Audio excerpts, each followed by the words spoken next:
Hi welcome to my YouTube channel. ಇವತ್ತು ಒಂದು ಹುಳಿ ಸಾಂಬಾರ್ ರೆಸಿಪಿನ ಹೇಗೆ ಮಾಡೋದು ಅಂತ ನೋಡ್ಕೊಂಡು ಬರೋಣ. ಈಗಾಗಲೇ ಇಲ್ಲಿ ಡಿಸ್ಪ್ಲೇಲಿ ಕಾಣಿಸ್ತಾ ಇರುತ್ತೆ ನೋಡಿ, ಹುಳ್ಳಿಕಾಳು, ಹೆಸರು ಕಾಳು, ಅವರೆಬೇಳೆ, ತೊಗರಿಬೇಳೆ ಇಷ್ಟು ಬೇಳೆಕಾಳುಗಳನ್ನು ತಗೊಂಡು ನೀಟಾಗಿ ತೊಳ್ಕೊಂಡು ಅದನ್ನು ಕುಕ್ಕರ್ಗೆ ಹಾಕ್ಕೋಬೇಕು. ಕುಕ್ಕರ್ಗೆ ಹಾಕ್ಕೊಂಡಿದ್ದಾದಮೇಲೆ ಇದಕ್ಕೆ 1 ಟೇಬಲ್ ಸ್ಪೂನಷ್ಟು ಉಪ್ಪು ಹಾಕ್ಕೋಬೇಕು. ಒಂದು 1/2 ಟೇಬಲ್ ಸ್ಪೂನಷ್ಟು ಕುಕ್ಕಿಂಗ್ ಆಯಿಲನ್ನು ಹಾಕ್ಕೋಬೇಕು. ಆಮೇಲೆ 1 ಚಿಟಿಕೆಯಷ್ಟು ಅರಿಶಿನ ಇಷ್ಟು ಹಾಕ್ಕೊಂಡು ಕುಕ್ಕರ್ನ ಕ್ಲೋಸ್ ಮಾಡಿ 8 ವಿಜಿಲ್ನ ಹಾಕಿಸ್ಬೇಕು.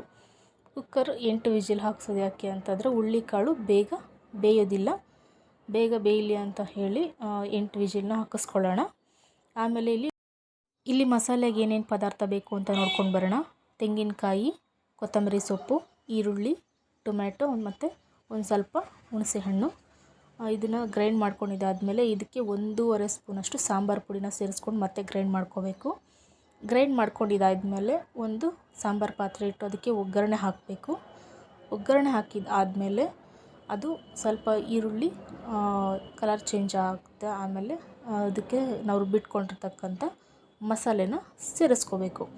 ಮಸಾಲೆ ಸೇರಿಸ್ಕೊಂಡಿದ್ದಾದಮೇಲೆ ಮೀಡಿಯಮ್ ಫ್ಲೇಮಲ್ಲಿ ಹಸಿ ವಾಸನೆ ಹೋಗೋ ತನಕ ಬಾಡಿಸ್ಕೋಬೇಕು.